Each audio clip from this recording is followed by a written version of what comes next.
We go ahead and we'll start recording. Well, good morning. Thank you for coming and joining us this morning. Tammy Clark is here to speak with all of you, all of us, to share with us a little bit of information about how you may be interested or may participate in the EITC program as an individual participant through the Central Pennsylvania Scholarship Fund. Tammy is the executive director of the Central Pennsylvania Scholarship Fund. She is was a partner with Randy Tarpey, who has been working with the Scholarship Fund for a few years now, since I think 2014. Well, that's he's been with EITC for 16 years. Oh, very true, very true. Mm-hmm. But the scholarship fund that has been formed has been only in the last couple of years. Mm-hmm. And so I'm going to turn it over to Tammy to talk to you a little bit about how this partnership works. And Tammy, just for your reference, in front of our folks here in the room is the packet of information that you had provided to Steve and I. So if you at any point want to reference any of that, I did provide them those same copies. Excellent, thank you. We have 3 families in the room: Steve Preston and myself, our development team, and our head of school, and then Bob Bell, who is our IT. So I don't know if I'll turn it over to you, and if you'd like to do some introductions, we can do that, but I'll turn it over to you to facilitate from here. Okay, great, thank you very much, Stacey, I appreciate it. Good morning, everybody. Good morning. A little background on why we do this. Like I said, Randy's been involved with the EITC program for going on about 16 years now, so kind of in its inception. I've been with Randy through the Scholarship Fund for, I guess, almost 2 years now. We've been working together on the special purpose entities and such. He got involved doing it because he was on the board of a private school and they were lacking funding. So he wanted to figure out a way to help. And then myself, my children received pre-K scholarships long ago before I started working here. So now I get to pay it forward, and it's coming full circle this way. So a little background on kind of why we both do what we do. Our organization is a donor-driven organization. 100% of the donation goes to the school. We do not take an administrative fee for our services in connecting the donors and the schools together, nor for we do all of the paperwork. We provide K-1s, we provide the 1123s to the state, we do the compliance letters and everything through our office. So we try to make it as simple of a process as possible for the donors and the schools. So I know that Stacey said she provided you with a folder with all of the information that I gave. The two most important packets that I have in the folder, in my opinion, is these two. We have the Educational Tax Program Special Purpose Entity Quick Reference Sheet, and then the donor guide. I'm going to go over the quick reference sheet first, just so we know the eligibility of everybody that would be able to do this program. We do work with businesses, but usually in the state of Pennsylvania, a lot of times businesses run their taxes through their personal Social Security numbers, so they pay them on their personal taxes. While that is not always the case, we have found that is essentially almost 90% the case. So most of what we work with is individuals. But as you can see, the eligibility for businesses is great. All the different things, I'm not going to read them to you because you guys can read them. But the eligibility, S corps, C corps, partnerships, LLCs, limited partners, those are all ones that we work with as well. But what we focus on mostly is the individuals. And individuals, they can really participate. Anybody can participate now. Up until the beginning of this year, anybody that worked for a nonprofit could not participate. We got a letter rolling at the beginning of the year stating that as long as they owned a stock in a Pennsylvania-based business. So we use PPL as an example. because they are based in Philadelphia and they cannot leave Philadelphia. So they're a good investment tool to invest there. Not that I'm selling investment advice, but for $265, you get 7 shares of PPL stock. You only need 1 share of any Pennsylvania-based business stock in order to be eligible to participate in the EITC program through our organization. Otherwise, you just have to either own a business or work for a for-profit business in the state of Pennsylvania and have a taxable income of roughly $115,000. Our minimum donation is $3,500. So when you do the math, it's a little bit less than $115,000. We do the rounding. Does anybody have any questions about that? I know that is a little different than other organizations that work with that. Okay, excellent. So we have, as I stated, we're donor driven. We do scholarships primarily. That's our goal. Is we like to work with the donors who choose tuition-based schools or tuition-based programs. I say programs because pre-K sometimes is not necessarily a school. It's a program within an organization. So a lot of times, like a YMCA is not necessarily a school essentially, but it has a pre-K or a part-day kindergarten program that they charge tuition for. So those are eligible through our organization. We do not work with public schools. Those are something we call EIO credits. Those are not available normally during the year of the even years. And EIOs are going to be harder and harder to come by because this program was built for private institutions, tuition-based institutions, tuition-based programs. So this is a perfect opportunity for you to help facilitate providing scholarships to students who go to the school, your local school, which is great. So Harrisburg Academy is what we're focused on this time. So our process, any questions before I kind of get into the process? Okay. Sorry, I talk really fast sometimes, so just if I need to slow down, just slow me down a little. Our process is outlined in the donor guide. It's extraordinarily simple. You complete a joinder agreement, which is also in your packet. It's just the top line. It says, in witness whereof the undersigned is the top line. It looks like this.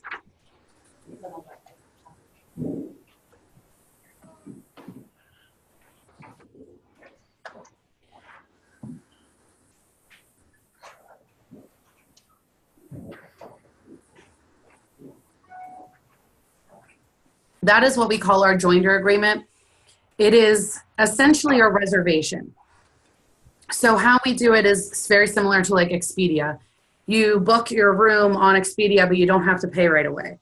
That's what the joinder agreement is. The joinder agreement is your reservation to hold your spot, to secure your credits until we receive our award letters. The state is a little slow in distributing award letters. So we've only received 2 of the 23 SVEs that we have under our umbrella of CPSF.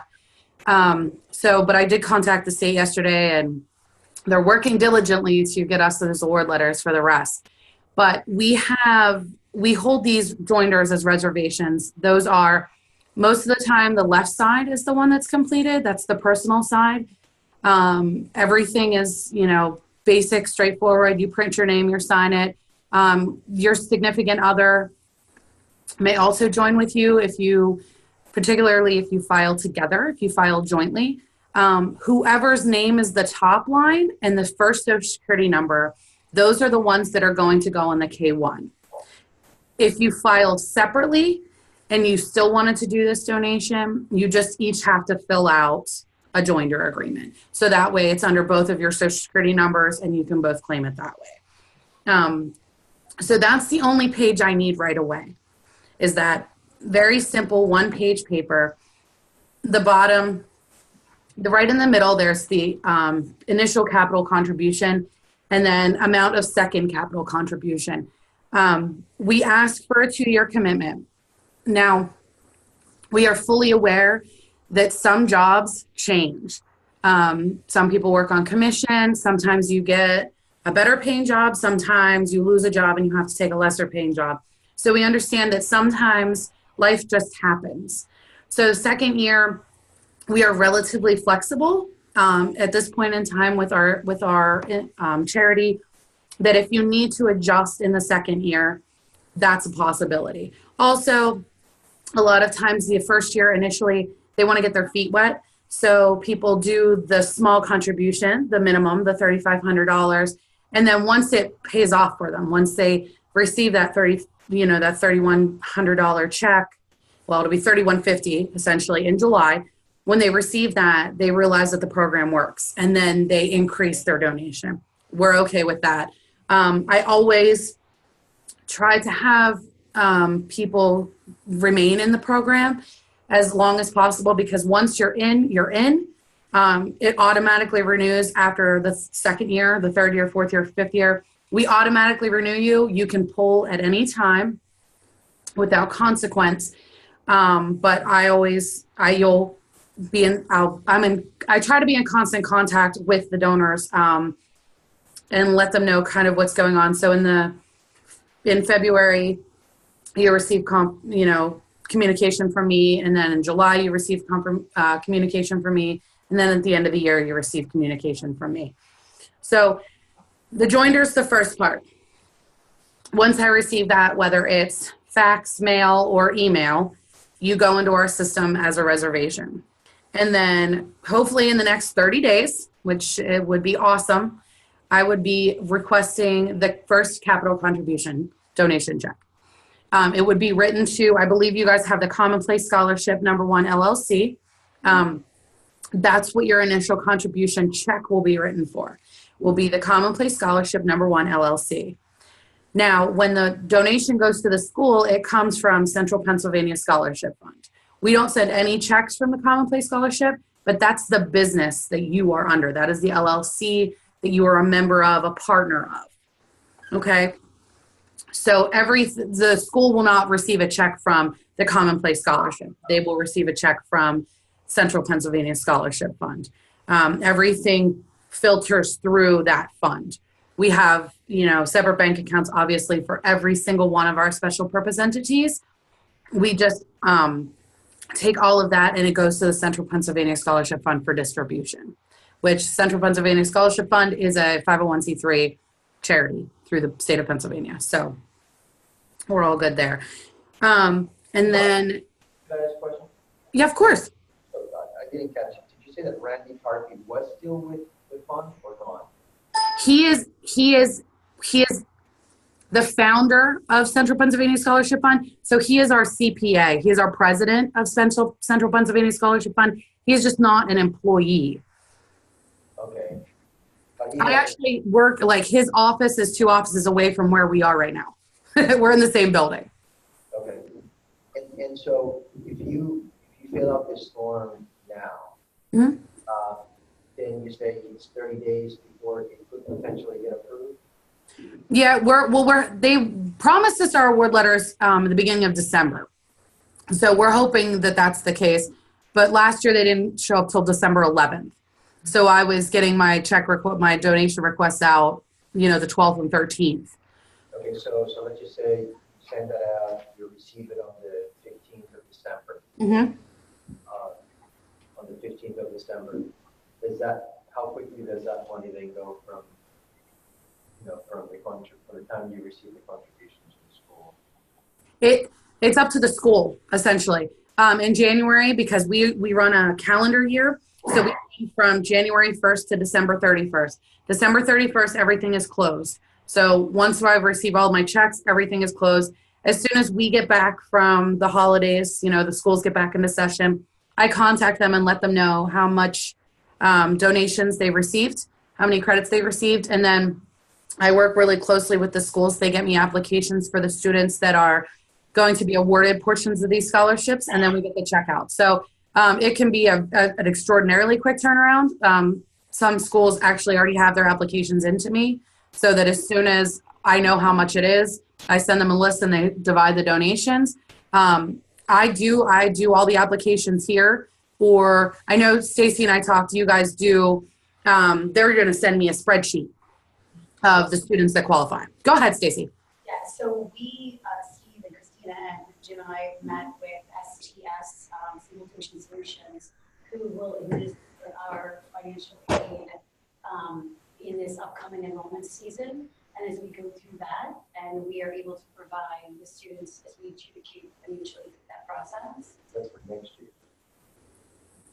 Yeah, for this year, we'll be able to provide them. Oh, for this, people that qualify. you're right, for this year, we already have that data for this year. We already have that data for this year. So they already Yes, so we know. can give that. We haven't provided that to them yet. We We don't have the provided funds that yet for them yet.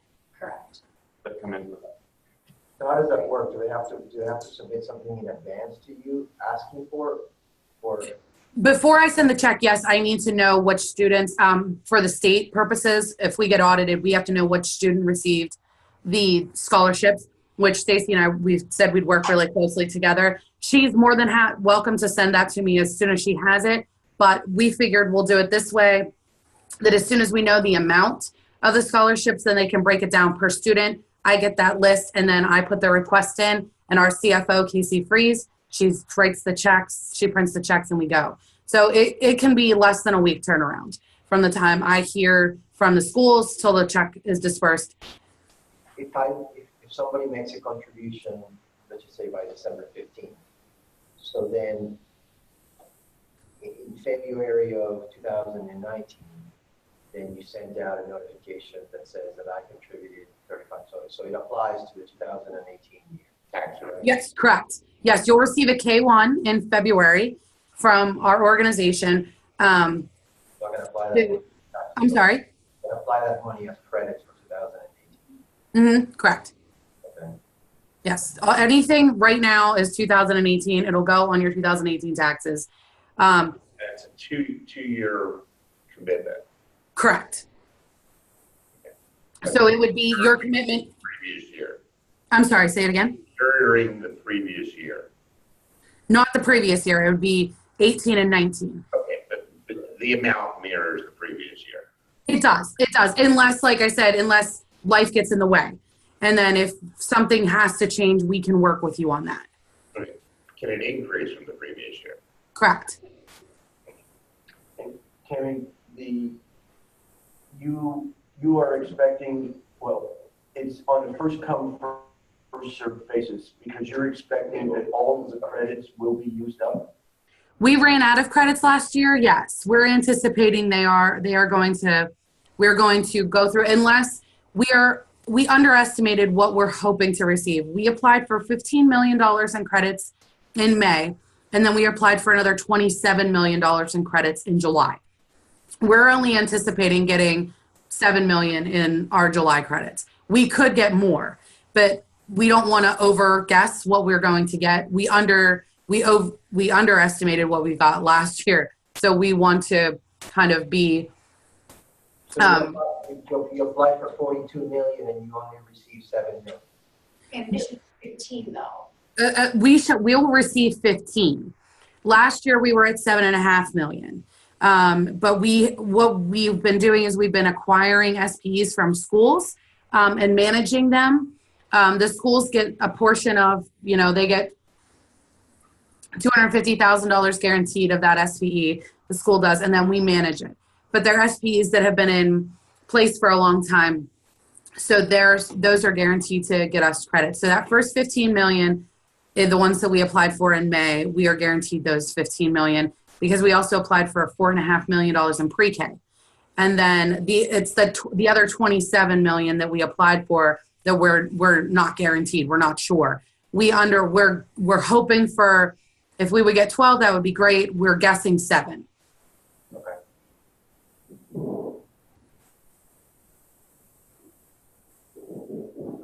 That was great. Good questions. So as I was stating, you will receive a K-1 from us in February. It will be, you'll receive two. You'll receive the federal K-1 and the state K-1. Both of them will be the amounts that you can claim. So as of now, your federal taxes, you can claim 10% for your charitable contributions. So that'll be reflected on your federal K-1, and on your state K-1 will be reflected your 90% state credit that you will receive.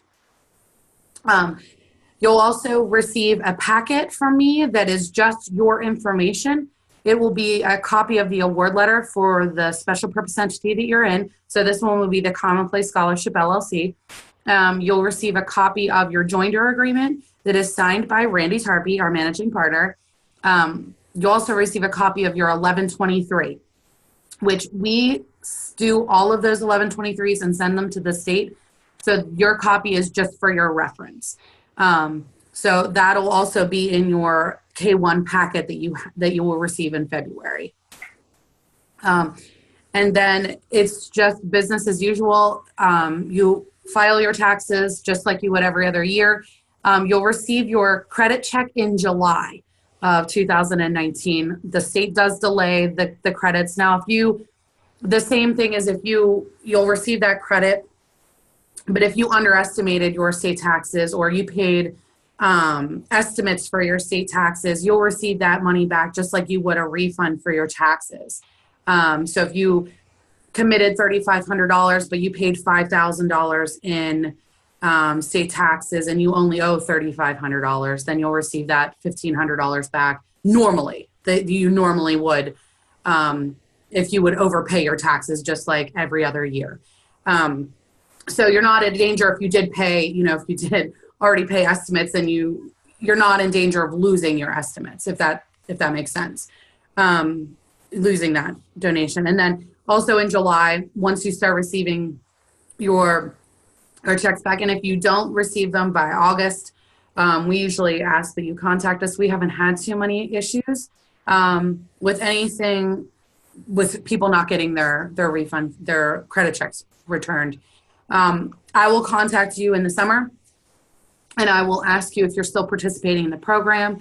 I will send you a pre-printed copy of your joinder agreement stating what school, the amount, address, that kind of thing. I tend to keep Social Security numbers off of that initial or that pre-printed joinder agreement since I already have them that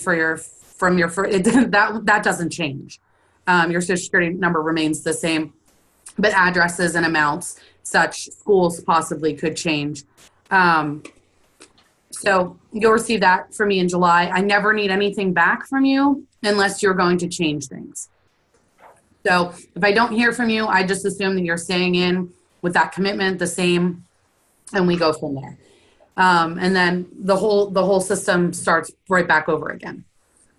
A lot of our donors that are second and third year donors, they're taking that July check that they received, they're adding that 10% back on, and that's what they're using for their contribution every year.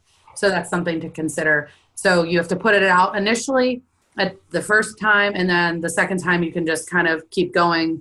It just kind of goes and flops. You just add that 10% every year and go back into it. So any questions? Did you say that, so if you contribute $3,500 and 90% is a credit to the state, and 10% you also said was that tax deductible at the federal level? Correct. You can use that 10% as a charitable donation credit on your taxes, on your federal taxes. Okay.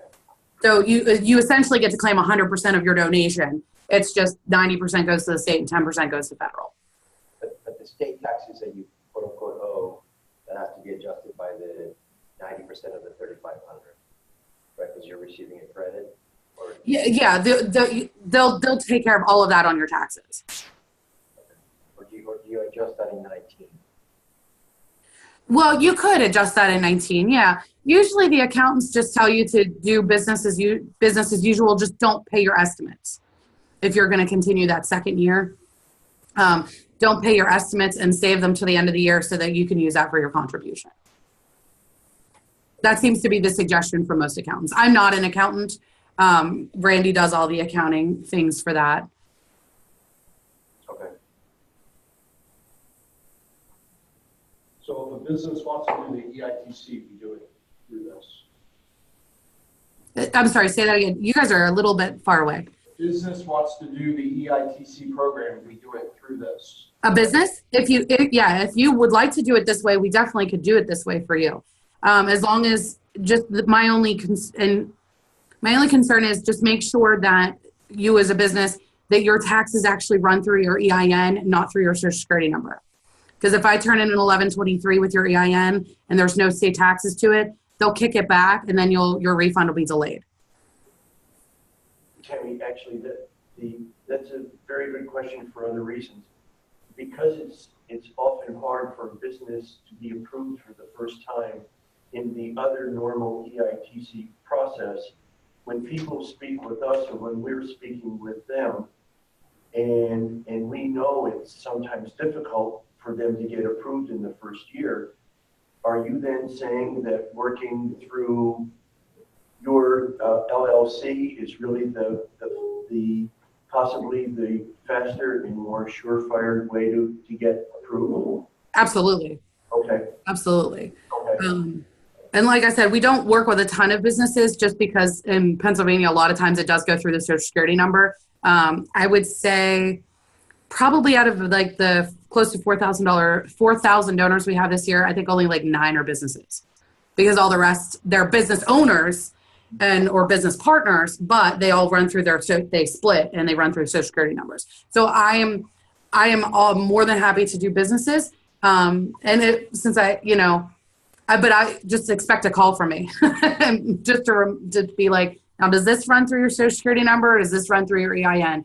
Just because I don't want your credit to be delayed because of something that I didn't ask.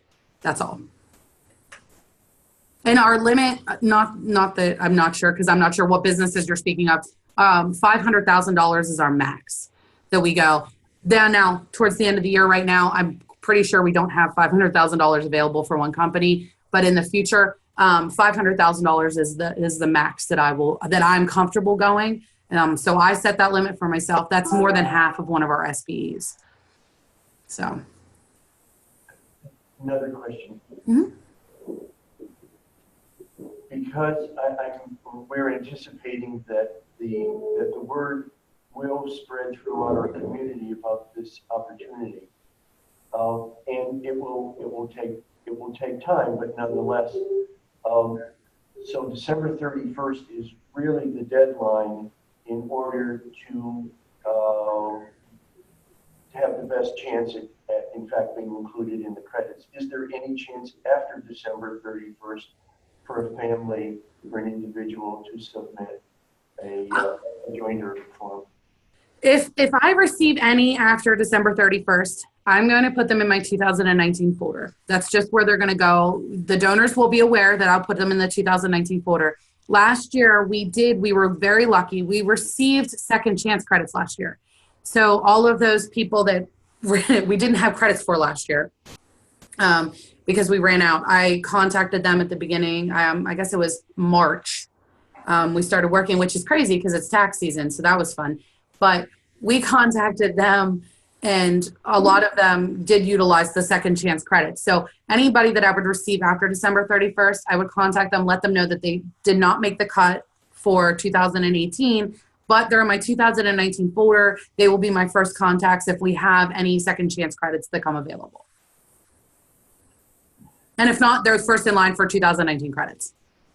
Our experience last year was that some companies were getting their award letters as late as June. In June in the summer of 18. Mm-hmm. And I'm not sure why that was, if that was on the states or anyway, is that why there was the second chance credits, because the process was just working so slowly? I think that was part of it. And I think that a lot of companies or individual SPs did not utilize the credits that they applied for. So in order to not be penalized, you have to return those to the state. So I think one was $633,000. So that was a lot of money that was returned from one SBE. that actually is why, more often than not, why credits get recycled and we Right. get those second chance Yeah. opportunities. Yeah. And you are right. The state was extraordinarily late last year. That last 20 days was crazy. Yes. And is the state later this year than last year? Not later, but they're getting there. But they're getting there. We like I said, we did receive one letter in October, which was pretty exciting. That never happens. And then we received one other letter, but they were two of our smaller SPs. So of course they got out first. But like I said, I contacted the state yesterday, and they are working. I know that at least 4 of them, they said that should be mailed by the end of the week. And We'll see.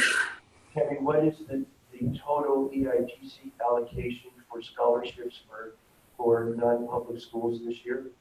It's $205 million across the state of Pennsylvania.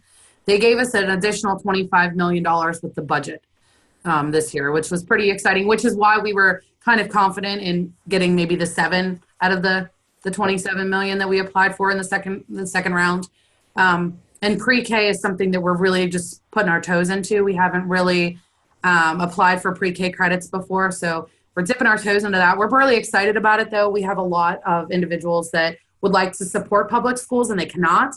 So we kind of shove them to the pre-K programs because that is a good way to support the public schools. That's a separate bucket of money, correct? Correct. Yes, EITC is one bucket. OSTC is another bucket. PKSO is another bucket. And then EIO is a very tiny bucket. So pre-K is actually, it's the smallest bucket, PKSO is the smallest bucket, but they seem to be the ones that are readily available in comparison to EIOs. But EITC we deal mainly with EITC. Does anybody else have any other questions? I think. I actually have a question. I'm just trying to understand how all of this, sort of from a legal perspective. So the Commonplace Scholarship number 1 LLC, is that a special purpose entity? Correct. Okay, so that is the organization that receives all their money. Correct. And then, so what is their relationship with Central Pennsylvania Scholarship Fund? We are the managing partners of that special purpose entity. So we have, Central Pennsylvania is like the umbrella, and underneath that umbrella is all of our 23 SPEs. So you have 23 SPs, so the Commonplace Scholarship number 1 is just one out of the 23? Yes, we have everything from Bulldog Pride to TNA Pride to Commonplace Scholarship to, that's Commonplace, Children's Jubilee, I could name them all, but Pennsylvania Ecumenical Joint Venture, we have a lot. Like I said, some of them we created ourselves, but most of them are schools that were not using them to their potential. And we talked to them and we said, well, we can give you a quarter or we can give you X amount of dollars because Children's Jubilee is one. They were a foundation and they were not utilizing it to their capability. So they were only using 50,000 of their 833,000. So we filled the other 833,000. The Commonplace is one that we also acquired. That's from a school as well. They couldn't manage it anymore, so we took over the managing partnership of it. But they get first come, first serve. Okay. And where does this get sent? You said this could be faxed or mail? I think Stacy has my contact information.